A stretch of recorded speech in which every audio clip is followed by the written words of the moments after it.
দুপুরের খাওয়া শুরু হয়ে গেছে আমাদের। এই দেখো বন্ধুরা, ভাত বাড়ছি, গরম গরম ভাত। এখনই ইসের থেকে, গ্যাসের থেকে নামালাম। এই যে ধোয়া উঠছে, গরম গরম ভাত। এই দেখো,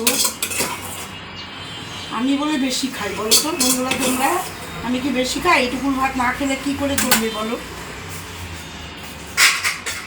এখানে রান্না করেছি পটল ভাজা, এখানে পুদিনা পাতা, এটা পুদিনা পাতা, জানো এটা পুদিনা পাতা বাটা, এখানে লাউয়ের ঘন্ট, এখানে এই লেবু দিলাম, আমি একটা লেবু নিলাম, দিলাম। এখানে হলো সব দিয়ে একটা ঝোল ঝোল তরকারি।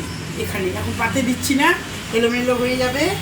আর এখানে হলো আমের চাটনি। আর আজকে মাছ হয়নি। এখানে হলো এই ডিমের ঝোল, দুবেলা ঝোল।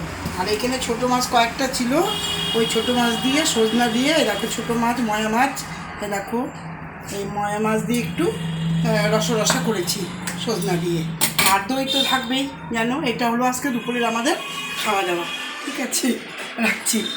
শরীরটা ভালো নেই, পায়ে ভীষণ ব্যথা, দাঁড়াতে পারি না, তবুও কষ্ট করে রান্নাটা করি। আর তো তেমন কিছু করি না, কাজের লোকই সব করে, একটু রান্নাটুকুন করি। রান্নার খাওয়াটা আমরা কর্তা আর গিন্নি দুজনে মিলে, এটাই আমাদের জীবনযাপন। ঠিক আছে, আর একটু তোমাদের সঙ্গে আলাপ করি, গল্প করি, এটাই। ঠিক আছে।